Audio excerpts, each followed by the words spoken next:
Welcome to Within the Frame, where we bring the most pressing issues across the globe into focus. I'm Kim Mok-yeon. The war in Ukraine has reached a dangerous plateau, stalled on the ground, but escalating in tone. A reported phone call between U.S. President Donald Trump and Ukrainian President Vladimir Zelenskyy raised the possibility of a potential strike on Moscow, shifting attention from diplomacy to deterrence. Now, over in Gaza, Israel's operations inside Rafah intensify even as ceasefire talks in Doha remain deadlocked over troop withdrawals and humanitarian control. With negotiations struck and civil talks mounting, international pressure is building, but without clear leverage. So tonight we ask, are these wars nearing resolution, or are we watching the normalization of endless conflict? For answers to this, we connect to Lee Jung, Professor of International Studies at Gongju National University. Welcome to the program. Thank you for having me. And also joining us online is Christophe Godin, Professor of Political Science at Kookmin University. Good to see you, Professor. Good evening. Always a pleasure. Now, let's start with Professor Lim. So with the Ukraine war in military stalemate and diplomatic channels barely functioning, we're seeing more bold rhetoric and riskier signaling from all sides. So from our starting point, how would you characterize the current phase of this war? Well, any war cannot, be stopped that easily, of course, no. However, especially the war in Ukraine is really beyond the calculation and expectation. And it does, I think, creates a lot of concerns all around the world. And I feel like, President Trump, he also reveals, he already mentioned about his frustration or disappointment about the situation, and especially, which is interesting, but he especially mentioned, President Putin also, which means I feel like, again, the direction of wind is changing or has already changing. Though the reason why I'm mentioning like this way is, again, Mr. Trump, to President Trump, at least he was trying to be more neutral, or sometimes he was more actually critical to the Ukrainian side. We do vividly remember the talk, very conflictual conversation between the President Trump and President Zelenskyy in White House a few months ago.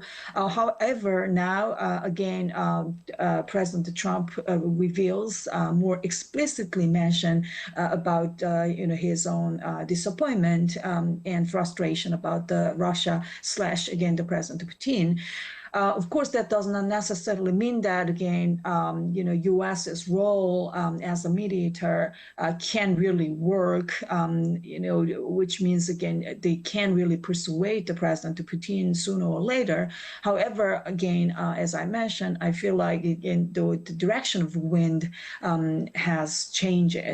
Right. The tone has definitely shifted, but the battlefield map hasn't yet. And that tension is really setting the stage for what will come next. Now, to Professor Godin, let's turn to that July 4th phone call. President Trump asked Zelenskyy whether Ukraine could strike Moscow if given U.S. long-range missiles, and Zelenskyy reportedly said yes to that. What did that exchange reveal about how each side is framing this war at the moment, and how might Moscow have received this? Well, we can all agree that the actual recipient of this phone call was probably Vladimir Putin and not Volodymyr Zelenskyy. When President Trump called Zelenskyy, it was a way, as Professor Lim already mentioned, to voice his frustration and to send a message to Moscow that the US could get involved in this conflict. The issue, however, is that probably President Trump is bluffing, but a bluff needs to be sustained.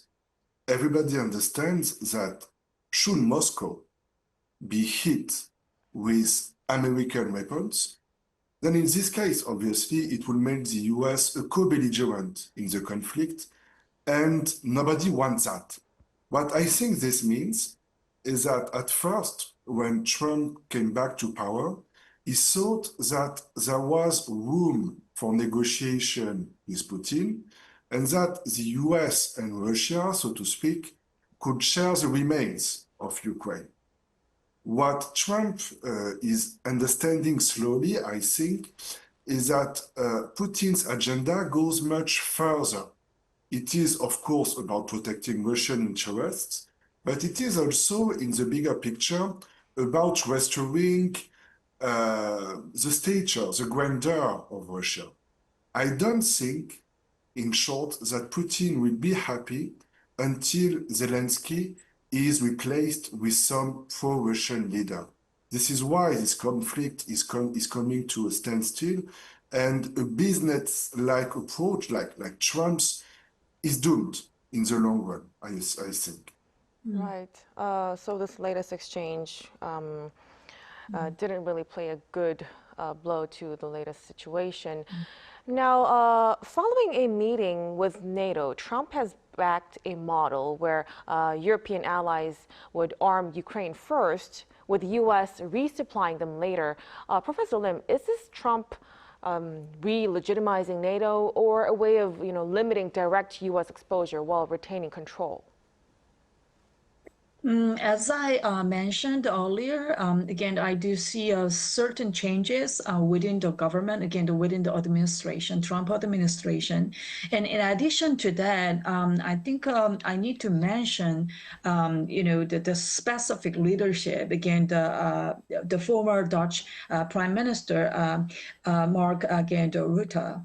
We watch the conversation between, now the picture is going on there. And then, we watch this friendly, again, the friendly conversation between the President Trump and Secretary General of NATO, again, the former Prime Minister of Netherlands, again, Rutte. I feel like, again, the Mr. Rutte, he really created a really good relationship or more cooperative relationship with the President Trump. Again, the President Trump, of course, there can be many, pros and cons. However, many probably will agree that, again, that he is pretty much,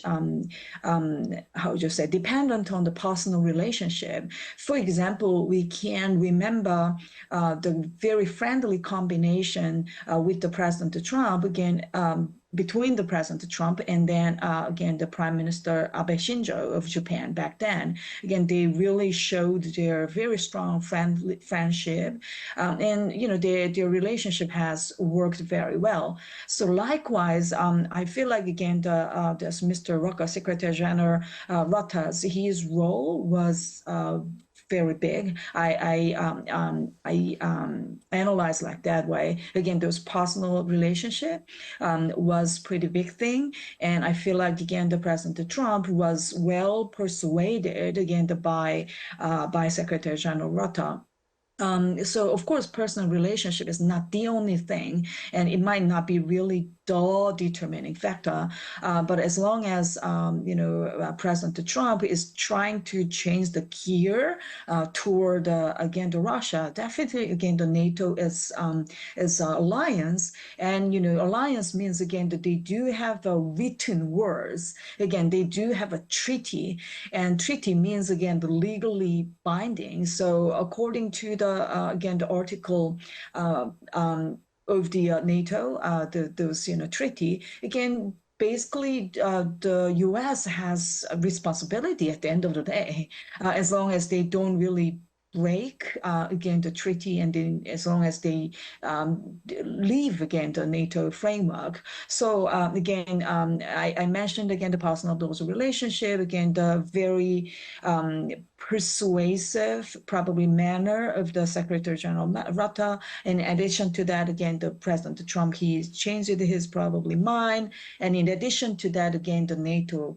as an institution, again, it does still have a power, I will say. So Right. Now, let's move past a little bit individual diplomacy. Putin has now shown no sign of backing down despite military losses and mounting tariff threats. How much leverage does the West really have left, Professor Lim? And is Russia's war economy more resilient than what we've expected? Yeah, sure, because Russia is such a big country. Again, it's the largest country in the world by its territorial size, and it's a very, very, very natural resource rich country, and not only just materially, physically as strong. Even though I'm not really a Russia studies expert, but Russian their nationalism is very cohesive, I feel like, which means, again, even though the economy is not in a good form, of course, as you mentioned, it's better than we expected, but of course, it's getting worse and worse. So that is why I think President Putin, he mentioned that we need to reduce, again, the defense budget under probably 5%, because its current, the number is more than actually, as far as I remember, more than 6%. So he wants to probably adjust those, defense spending. He also wants to soothe again the Russian people's anxiety. However, that does not necessarily mean that again the Russian people already, are very much against President Putin's policy, again, approach toward, again, the Ukraine, which means, again, they do have their collective national identity, which is, of course, very much strong and very much not that compatible with the current, again, the Ukrainian leadership. That is why, again, the Professor Godin, he already mentioned, again, as long as the leadership of Ukraine is not that compatible with the Russia's national identity, Putin might not be willing to stop the war, even though, again, the economy is not in a good form, and even though it is still struggling. Having said that, my probably concluding point is, West, its leverage might be pretty much limited. However, over time, in the longer term, again, the Russia will be, losing many important strategic interests. For example, in the Azerbaijan-like country. Right.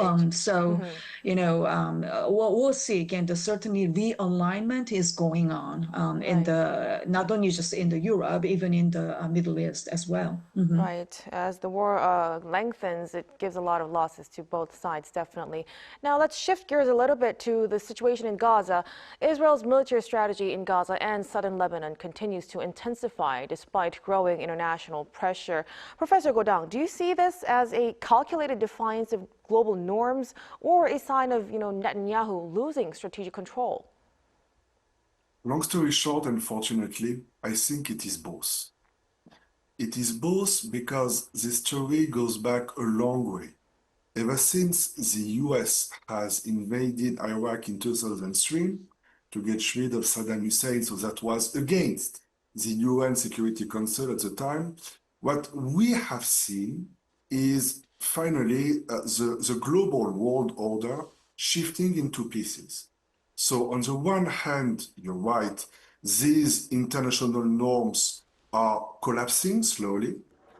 And on the other hand, it is probably a calculation from Benjamin Netanyahu, because at the end of the day, let's not fool ourselves.